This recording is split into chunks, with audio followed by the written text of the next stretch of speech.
매일 아침 책 읽기로 하루를 시작하는 행복 습관, 미라클 독서입니다. 오늘 함께 읽어볼 책은 8단어, 박웅현 지음 북하우스 출판사 책입니다. 2021년 3월 29일 알라딘 기준 교양인문학 주간 27일을 기록하고 있습니다. 먼저 목차 살펴볼게요. 저자의 말, 1강 자존, 2강 본질, 3강 고전, 4강 견, 5강 현재, 6강 권위, 7강 소통, 8강 인생. 오늘은 1강 자존을 같이 읽어볼게요. 저자의 말, 인생을 대하는 우리의 자세. 박웅현입니다. 2012년 10월부터 2달여간 20여 명의 20대, 30대들과 함께 만나 젊음에 필요한, 아니 살아가면서 꼭 생각해 봐야 하는 8가지 키워드에 대해서 이야기를 해보았습니다. 그리고 그 시간의 결과물로 이렇게 또 한 권의 책을 묶어내게 되었습니다. 책은 도끼다 출간 이후 주로 인문학에 대한 강의를 많이 해왔는데 강의를 하다 보니 책 이야기와 더불어 삶에 대한 태도, 방향을 말하지 않을 수 없었습니다. 책을 읽는 가장 큰 이유 중 하나가 좀 더 올바른 시각으로 삶을 대하는 것이기 때문입니다. 그러다 보니 인문학적인 삶의 태도에 대해 구체적으로 이야기할 수 있는 자리가 생겼습니다. 고민이 많았습니다만 제가 딸 아이에게 해주었던 혹은 해주고 싶은 이야기를 들려드리기로 했습니다. 제가 강의에서 이야기했던 8개의 키워드는 자존, 본질, 고전, 견, 현재, 권위, 소통, 인생입니다. 8개로 쪼개놨지만 모든 단어는 결국 연결이 되면서 하나의 방향으로 나갈 겁니다. 귀 기울여 주시되 큰 기대는 하지 않길 바랍니다. 인생은 강의 몇 번, 책 몇 권으로 변하지 않을 테니까요. 만약 강의 몇 번으로 여러분의 인생을 정리해 주겠다는 사람이 있다면 의심해 봐야 합니다. 그런 일은 절대 일어나지 않기 때문입니다. 단언컨대 이 8번의 강의도 여러분 인생에 큰 영향을 미치지는 않을 겁니다. 그럼에도 불구하고 제가 이야기를 시작하는 이유는 여러분과 이 8가지 단어에 대해 함께 나누고 생각해 보고 싶기 때문입니다. 도노 점수, 불교 용어 지어, 도노, 갑작스럽게 깨닫고 그 깨달은 바를 점수, 점차적으로 수행해 가다 라는 뜻입니다. 제가 아주 좋아하는 말입니다. 도노 돈수, 점오 점수, 점오 돈수 여러 가지가 있지만 이 8번의 시간이 여러분에게 도노 점수할 수 있는 계기가 되었으면 합니다. 소나기가 아니라 가랑비 같은 시간이 되어 천천히 젖어들었으면 좋겠습니다. 단 제 이야기가 끝나고 받아들일 수 있는 것들은 받아들이고 짓밟고 갈 게 있다면 짓밟으면서 스스로 생각을 정리하고 삶의 가치를 바로 세우기 바랍니다. 우리 인생은 몇 번의 강의와 몇 권의 책으로 바뀔 만큼 시시하지 않습니다. 모쪼록 부족하나마 이 시간이 여러분의 삶의 도노의 시간이 되었으면 합니다. 저도 그것을 목표로 이야기를 시작하도록 하겠습니다. 2013년 봄 박웅현 1강 자존. 당신 안에 별을 찾으셨나요? 팀장님, 아이에게 무엇을 가르쳐야 아이가 행복해질 수 있을까요? 어느 날 5살 아들을 둔 여자 후배가 술 한잔 하는 자리에서 제법 진지한 얼굴로 묻더군요. 갑작스러운 질문에 아무 생각이 나지 않아서 글쎄 라고 답은 해놓고 술잔을 앞에 두고 고민을 해봤죠. 어떤 것을 가르쳐야 아이가 행복해질 수 있을까? 행복한 삶을 살기 위해 무엇이 가장 중요할까? 다행히 그 술자리가 끝나기 전에 제 자신도 납득할 만한 답이 떠올랐습니다. 행복한 삶의 기초가 되는 것은 바로 자존이라는 생각이 들었습니다. 그래서 후배에게 이야기해줬습니다. 아까 내가 질문한 건 말인데 딱 하나를 꼽으라면 나는 자존을 선택하겠어. 이 세상에 중요한 가치가 많지만 그 중에서도 자존이 제일 기본이라고 생각해. 스스로를 존중하는 마음. 이게 있으면 어떤 상황에 처해도 행복할 수 있지 않을까? 자존, 스스로 자의 중할 존이죠. 나를 중히 여기는 것. 이게 있는 것과 없는 것의 차이는 어마어마합니다. 지금부터 그 차이를 입증해 보겠습니다. 지금처럼 찬바람이 불기 시작하면 전에 살던 집 근처에 있는 황간의 호떡집 사장님이 생각납니다.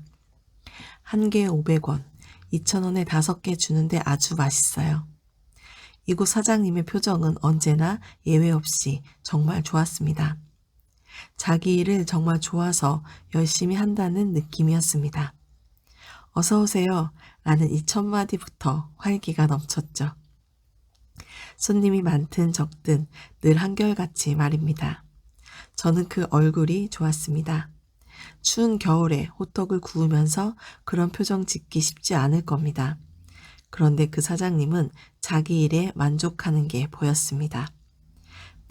지금 나의 위치, 내가 하고 있는 일, 여기에 만족하는 사람들은 표정이 다른데 그 사장님 표정이 딱 그랬습니다. 그래서 호떡을 살 때마다 이 집 사장님은 정말 행복한 사람이라고 생각했죠. 자존을 이야기하면서 갑자기 웬 호떡집 사장님 이야기냐고요? 그 이유는 자존이 있는 사람은 풀빵을 구워도 행복하고 자존이 없는 사람은 100억을 벌어도 자살할 수 있다는 이야기를 하고 싶어서입니다. 매우 극단적인 비교이긴 하지만 사실입니다. 이런 말이 있습니다. 아모르 파티, 내 운명을 사랑하라는 의미죠. 자신의 운명을 사랑하는 사람과 사랑하지 않는 사람의 결말은 정반대일 수밖에 없습니다. 지난 여름 회사 일로 파리에 갔을 때 일정을 마치고 잠깐의 틈이 생겨 몽파르나스 묘지에 다녀왔습니다. 모파상, 사르트르, 보들레르 등 워낙 많은 유명인들이 잠들어 있는 곳이라 다 볼 수는 없고 그 중에서 사르트르를 찾아갔죠. 보부아르와 함께 묻혀있는 사르트르 무덤 앞에서 이곳을 다녀간 전 세계 사람들의 흔적을 발견할 수 있었어요. 여정에 필요했던 지하철 티켓이나 몰래 쓴 편지 같은 것들이었어요. 그곳까지 찾아온 사람들의 열정이 죽음 앞에 고스란히 놓여 있었습니다.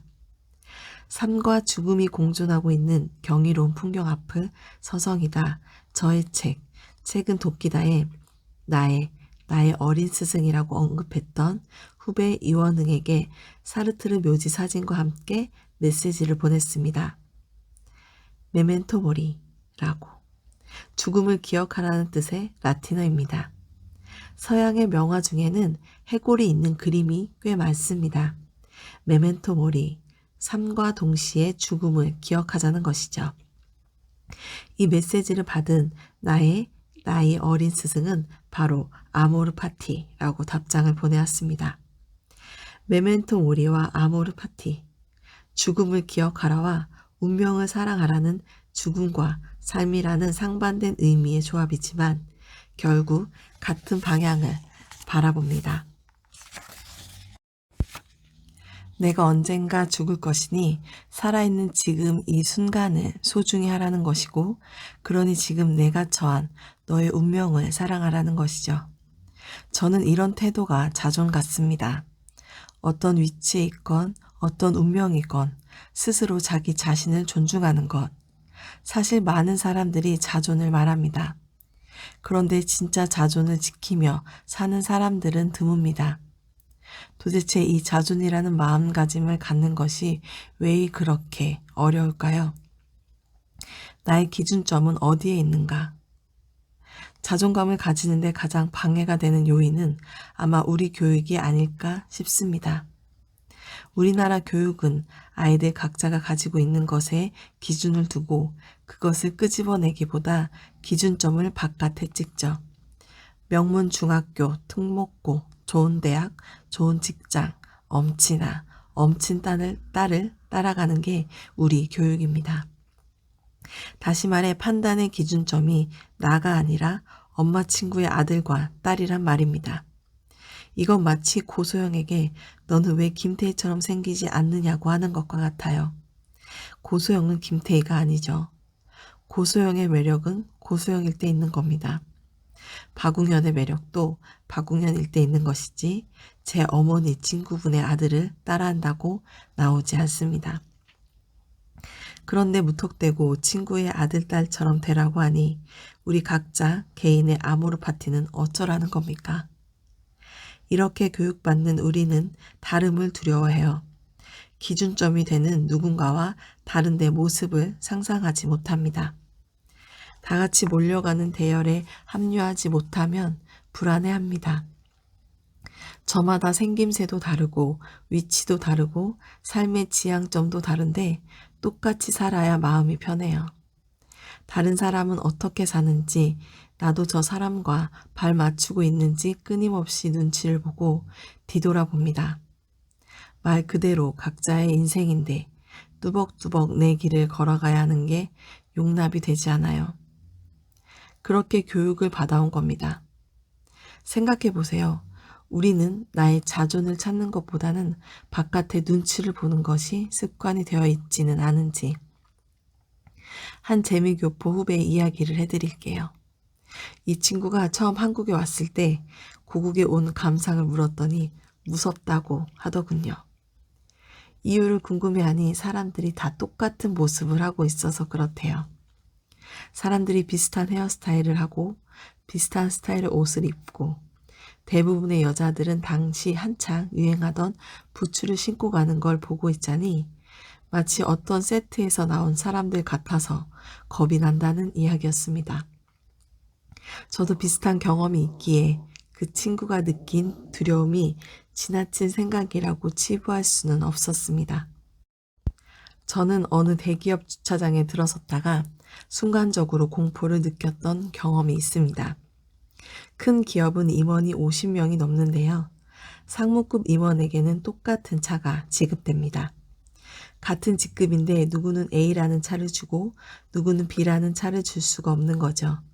난리가 날 테니까요. 아마 회사 다니시는 분들은 알 겁니다. 그날 그 주차장에도 시커먼 그랜저 50대가 줄지어 주차돼 있더라고요. 섬뜩했습니다. 이런 사회에서 자존을 찾을 수 있을까요? 남과 다르면 알 수 없는 불안감이 밀려드는 환경에서 자존감을 가지고 살려면 스스로 부단히 노력해야 합니다. 자존감이 없으면 서울대를 다닌다고 해도 행복할 수 없어요. 100억을 번다고 다 행복하기만 하지 않을 겁니다.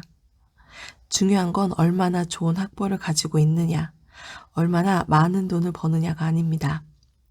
기준점을 바깥에 두고 남을 따라가느냐 아니면 안에 두고 나를 존중하느냐일 것입니다.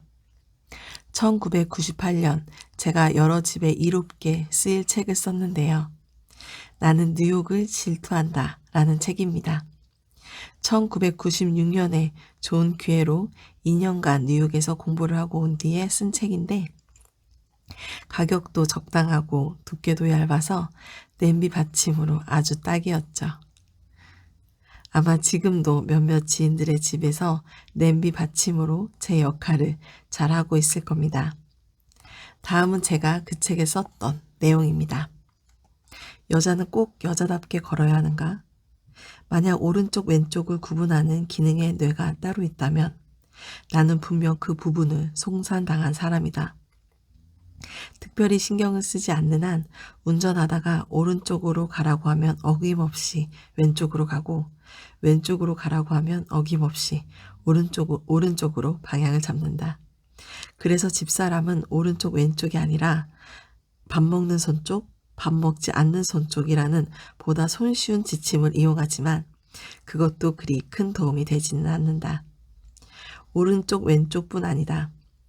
쥐하도에 한번 들어서면 서너 번을 오르고 내려야 가고자 하는 출구를 찾을 수 있을 정도로 방향 감각이 무디다. 지도와 주소만 있으면 어디든 찾아갈 수 있을 정도로 길이 잘 되어 있다는 미국이지만 그래도 나 같은 사람에게 길 찾기란 원천적으로 미로 찾기 게임. 당연히 초행길에서는 두세 번 정도 낯선 사람의 신세를 지게 된다. 한 가지 다행스러운 일은 길을 알려주는 거의 모든 사람들이 친절하고 아주 정확하게 방향을 이야기해 준다는 점이다. 미국 사람들의 방향 설명은 마치 머릿속에 지도를 넣고 다니는 사람들처럼 믿기지 않을 정도로 정확하다. 예를 들면 1.5마일 정도 가다가 두 번째 사거리에서 좌회전을 하고 세 개의 스톱 사인을 지난 다음에 우회전을 해서 신호등이 있는 사거리에서 다시 좌회전을 하면 된다 라고 말해줄 정도. 종로에서 시장이 어디냐고 물어보면 저기 라고 말하면서 손가락으로 가리키는 우리와는 무척 다른 구조를 갖고 있다. 어느 대학 교수는 이런 미국 사람과 한국 사람의 차이는 이질 문화와 동질 문화라는 말로 해석한다. 미국 사람들은 기본적으로 너와 나는 생각하는 바가 다르다는 전제에서 출발하기 때문에 가능한 한 객관적인 정보를 준다. 반면 우리는 너와 내가 생각하는 바가 비슷하다는 전제에서 출발한다. 내가 저기 라고 이야기하면 듣는 사람도 저기를 이야기하는구나 라고 알아듣는 것이라는 전제에서 시작한다는 이야기. 미국이 인종 전시장이라는 말을 생각해 보면 우리가 세계에서 흔치 않은 단일 민족 국가라는 점을 고려할 때 공감이 가는 설명이다. 이질 문화를 가장 단적으로 느낄 수 있는 것은 역시 거리 풍경이다. 거리에 지나가는 사람들의 피부색이 다르고 입는 옷이 다르고 하는 말이 다르다. 그것뿐만이 아니다. 너와 내가 다른 사회에서는 다른 사람의 시선에 신경을 쓸 일이 별로 없다. 당신이 어떻게 생각하든 내가 사는 방식은 이런 것이라고 생각하면 그뿐. 그래서 그런지 뉴욕 거리를 걷다 보면 별의별 이상한 사람들을 다 보게 된다. 한겨울에 반팔 셔츠 차림으로 씩씩하게 걸어 다니는 사람. 깨끗한 정장 차림에 롤러스케이트를 타고 찾기를 휘젓고 다니는 사람. 머리 한쪽만 빡빡 깎고 다니는 사람. 헤드폰을 끼고 혼자 중얼거리면서 다니는 사람. 입술에 피어싱을 하고 다니는 사람. 여자처럼 화장을 하고 다니는 남자. 남자처럼 머리를 깎고 다니는 여자. 우리나라에서라면 당연히 사람들의 시선을 한 번쯤 받을 만한 사람들이 길거리에 가득하다. 이곳에서 학교를 마치고 한국 기업체에 취직, 서울에서 3년 정도 생활해 본 한 교포 학생은 나의 이런 경험과 정반대되는 경험을 이야기한다. 우리나라 사람들은 나이와 성별에 따라 제각각 딱 맞는 상자를 만들고 모두들 그 상자 속에서 살아가는 것 같다는 이야기. 예를 들자면 우리나라에는 20대 후반의 여자들이 들어가는 상자가 있다. 그 상자 속에는 어딘가 결혼이라는 단어가 들어가 있을 것이고 여자다워야 한다는 생각이 들어가 있을 것이다. 우리나라 사람들이 추구하는 50대 남자의 상자 속에는 회사 복도에서 만나는 사람들로부터 인사를 받을 만한 위치에 있어야 하고 주말이면 골프를 치러 나가야 한다는 생각이 들어가 있다. 30대 후반의 남자라면 회사에서 과장쯤 되어 있어야 하고 부인과 아이들 한두 명쯤이 있는 집안의 가장이어야 한다. 만약 아이들만 있거나 부인만 있다면 주위 사람들로부터 호기심 내지 걱정에 찬 시선을 받게 된다. 모두들 일정한 틀을 만들고 그 틀의 형태에 자신을 맞추며 살아가고 있다는 느낌. 물론 그 틀은 대부분 가장 보편적이고 합당한 기준으로 짜인 틀일 것이고 그 틀을 통해 각 개인이 행복을 찾을 수 있고 사회가 안정을 찾는다는 사실을 부인할 수 없을 것이다. 하지만 또 한편으로 생각해보면 틀 속에 산다는 것은 틀 밖의 세상을 경험하지 못한다는 말이 아닐까? 그래서 그만큼의 가능성을 빼앗긴다는 말이 아닐까? 사회면 기상거리가 되지 않고는 20대 나이에 대학 교수가 되기도 힘들고 60대 나이에 대학생이 되기도 힘든 사회에서는 그 사람들이 던져줄 수 있는 새로운 생각들을 영원히 보지 못하는 것이 아닐까? 여자가 왜 그렇게 드세?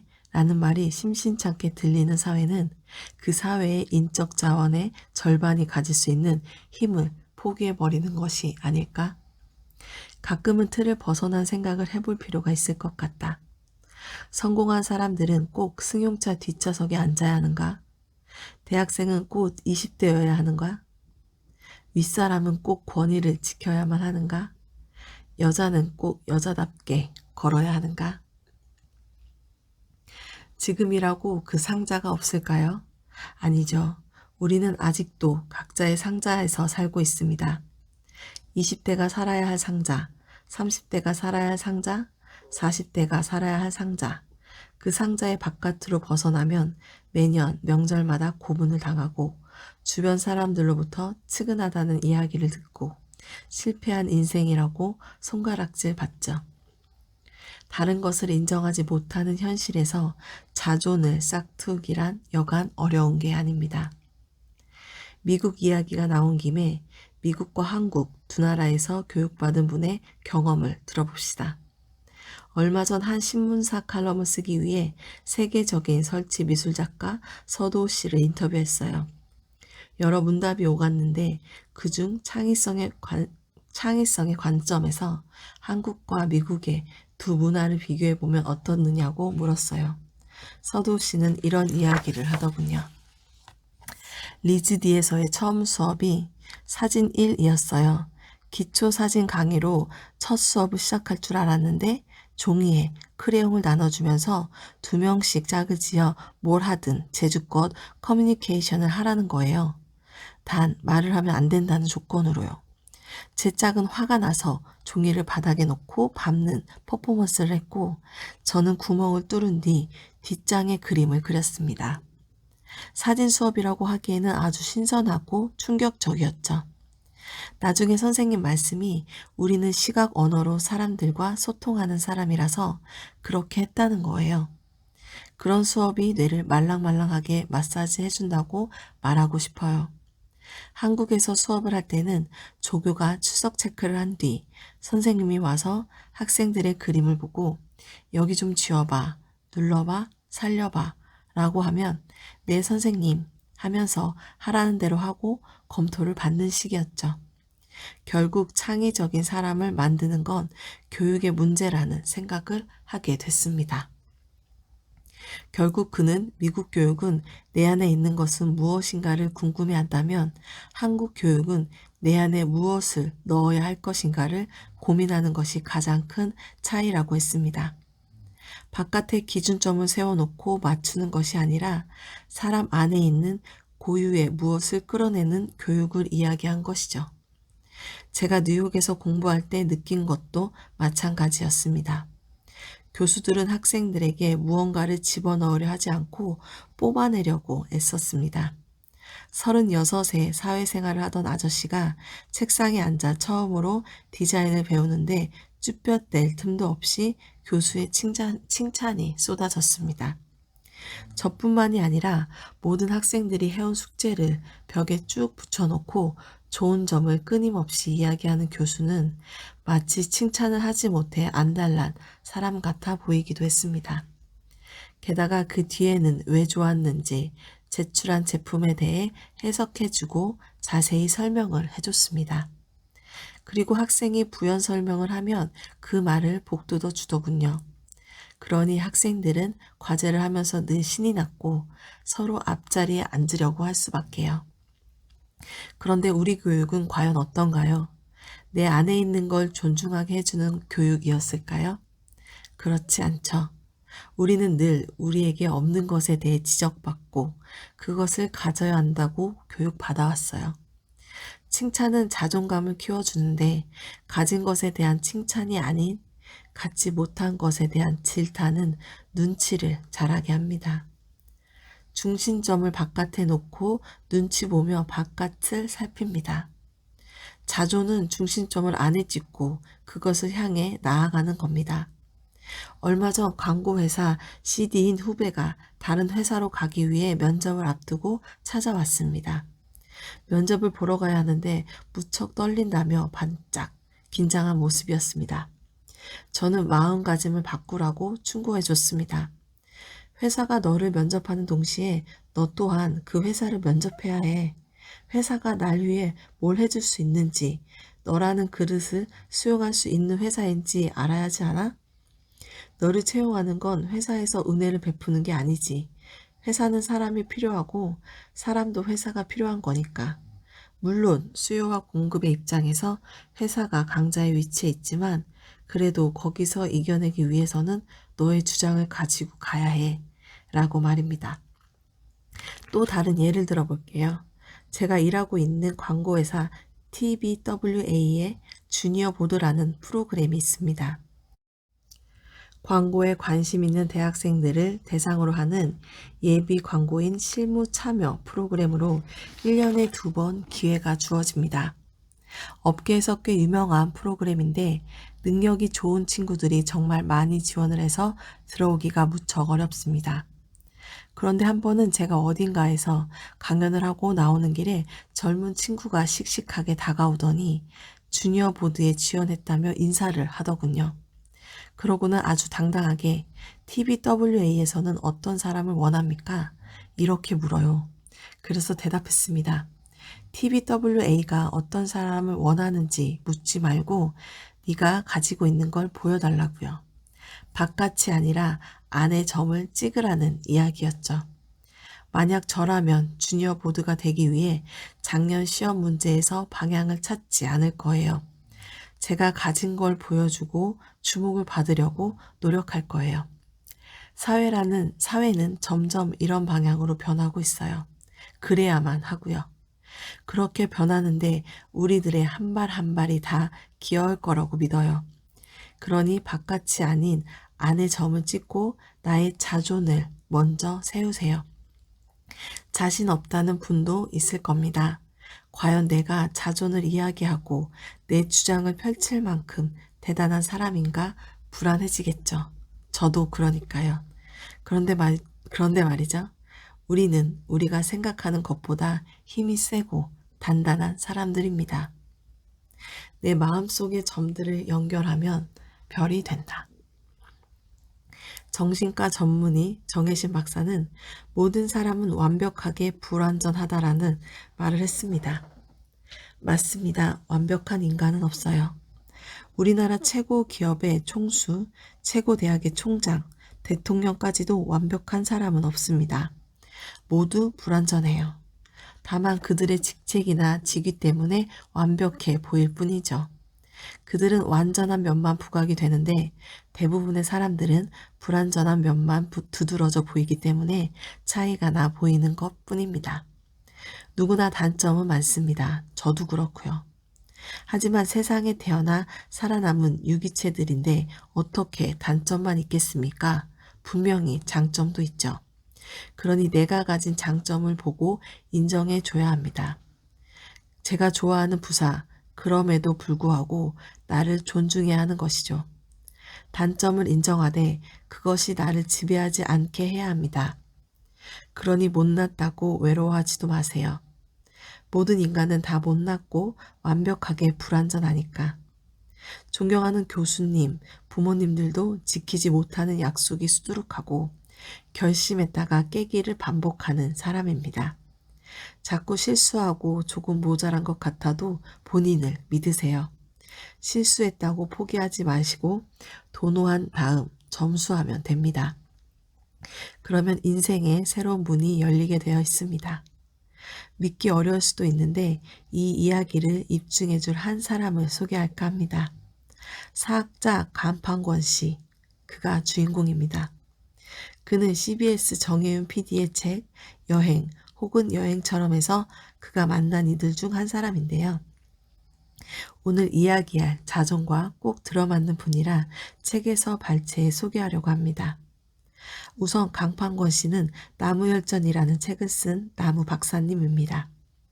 이 책은 나무를 인문적으로 해석한 책인데 참 좋습니다. 정혜은 씨의 책을 통해 나무 열정과 강판권 씨의 생애를 알게 됐는데요. 강판권 씨는 말씀드렸듯 성공한 학자입니다.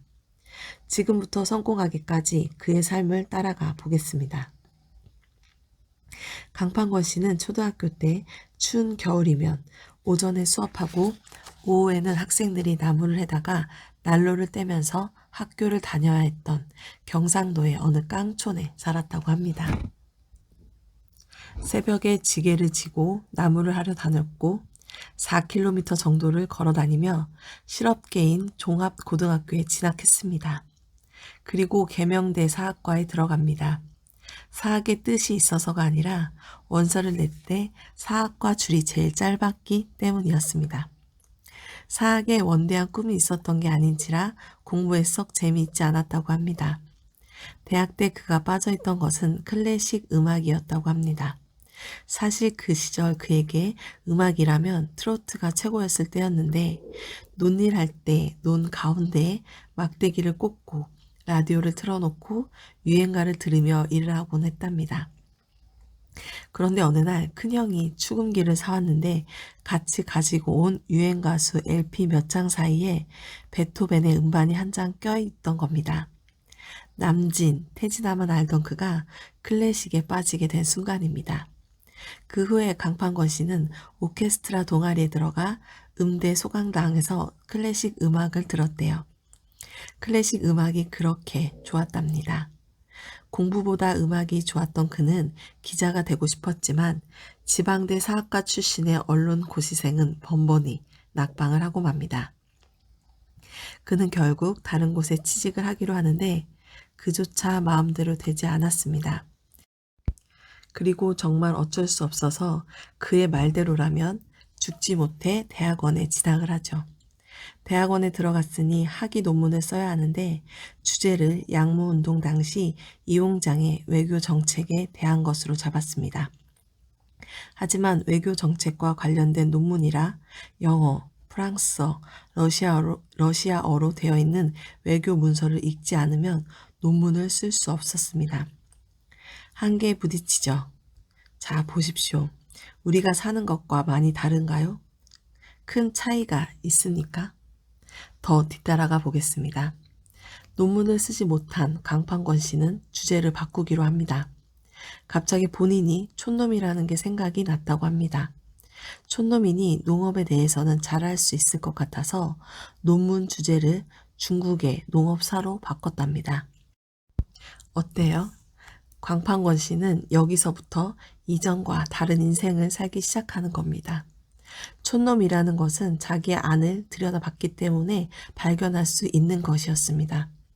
논문의 주제를 바꾸고 신이 난 그는 공부가 재미있어 10년 동안 도시락을 2개씩 싸가지고 다니면서 공부를 했습니다.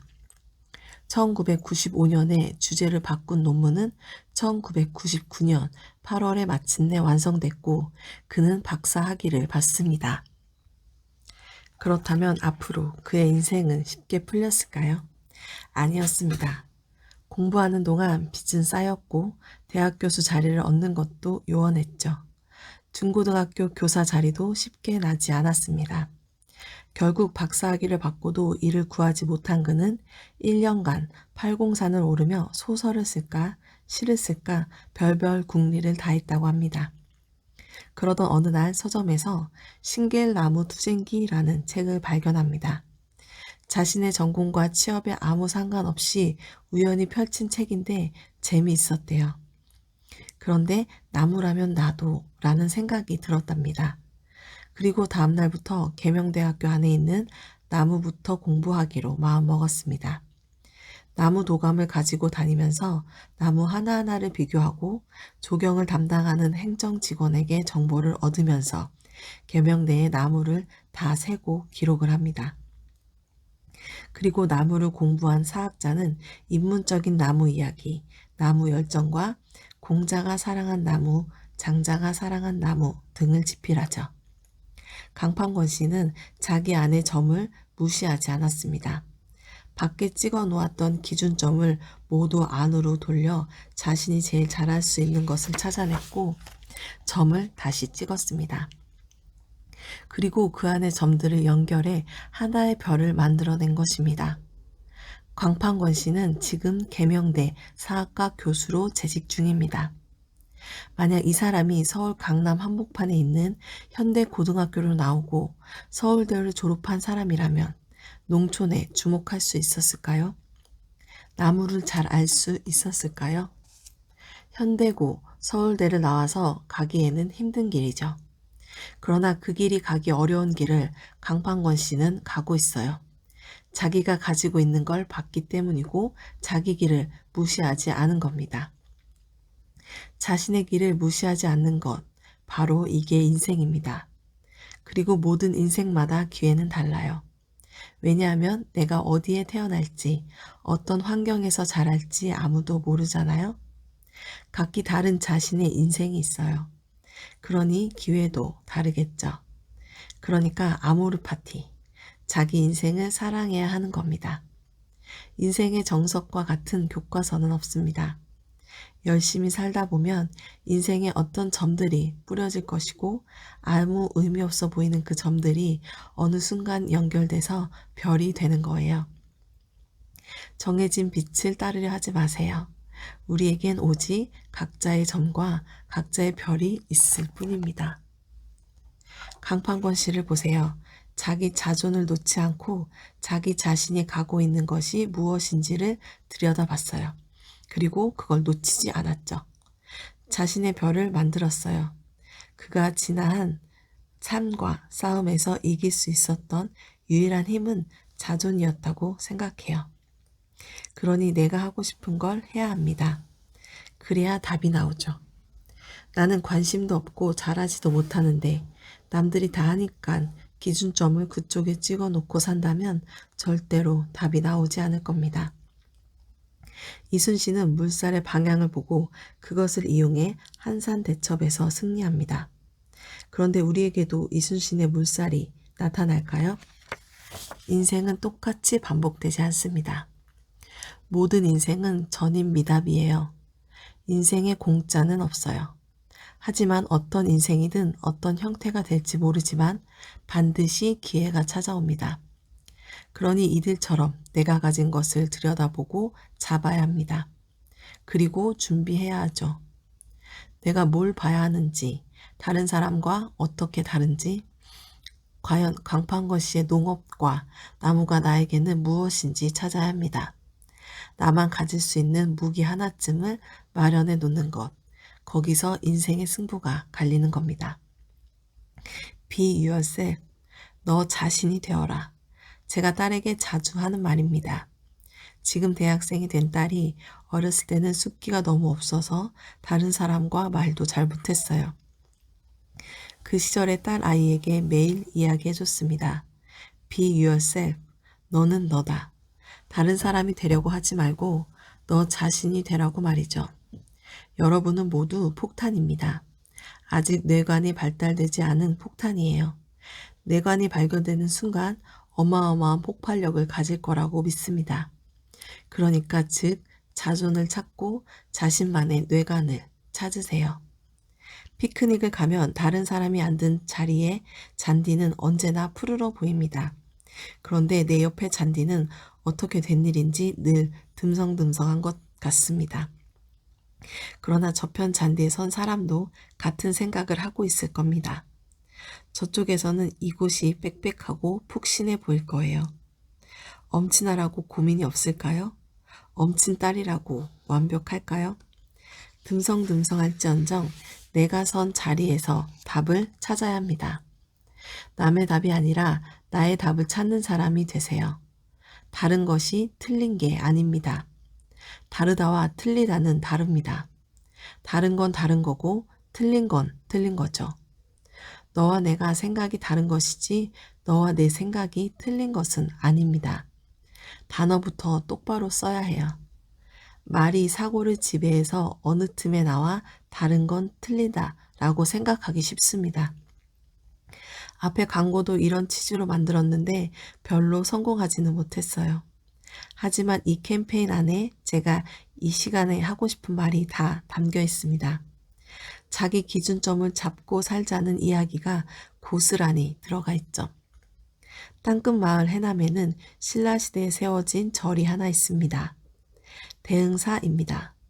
그 절의 북원 출입문으로 대웅전 맞은편에 자리한 침계루의 기둥은 기둥 뿌리의 지름을 기둥 머리의 지름보다 크게 만드는 미늘린 기법을 쓰지 않고 휘면 휜대로 나뭇가지 부분을 그대로 드러내면서 각각의 모습을 살려서 지었습니다. 직접 가서 보면 정말 멋집니다. 나무 그대로의 모습으로 1500년의 세월을 지낸 기둥을 보고 있자면 여러 가지 생각이 겹칩니다. 저는 우리 사회가 이 나무 기둥과 같은 모습이었으면 좋겠습니다. 깎고 다듬어져 전부 똑같은 모양의 사람들이 사는 곳이 아닌 생긴 모습 그대로 각자의 삶을 사는 세상이 되었으면 합니다. 그리고 시공을 넘어 대흥사와 똑같은 메시지를 주지만 현대에 만들어진 또 다른 예가 하나 있습니다. 브리트니 스피어스의 노래 가사인데 대흥사의 기둥과 브리트니 스피어스 목소리는 시대도 전달 방법도 다르지만 같은 이야기를 하고 있습니다. 들어보실까요? 네가 보는 대로 날 받아들여. 이봐, 이게 나야. 네가 원한다면 잊지 마. 넌 있는 그대로의 나를 받아들여야 해. 나를 사랑한다면, 나를 원한다면 있는 그대로의 나를 받아들여야 한다고 상대에게 이야기합니다. 상대의 뜻대로 나를 바꾸지 않겠다는 말입니다. Be yourself. 여러분도 이렇게 말할 수 있기를 바랍니다. 나를 그대로 받아들여. 오늘 제가 드릴 말씀은 여기까지입니다. 일주일 후에 또 뵙겠네요. 혹시 그 사이 시간이 된다면 가까운 공원에 한번 나가 보시길 권합니다. 가서 잔디를 한번 보세요. 어느 곳에 잔디가 푸르른지. 자리를 깔고 앉으면 이상하게 다른 쪽의 잔디가 더 푸르러 보일 겁니다. 그럼 다시 옮겨보세요. 그리고 원래 앉았던 쪽을 다시 바라보세요. 어떨까요? 이번엔 반대쪽이 더 푸르러 보일지도 몰라요.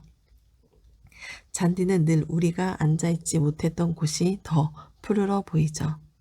그러나 결국은 똑같이 푸르릅니다. 여러분, 답은 저쪽에 있지 않습니다. 답은 바로 지금 여기 내 인생에 있습니다. 그러니 그 인생을 살아가고 있는 스스로를 존중하는 여러분이 되었으면 좋겠습니다. 오늘 미라클 독서도 여기까지 읽겠습니다. 오늘도 감사합니다.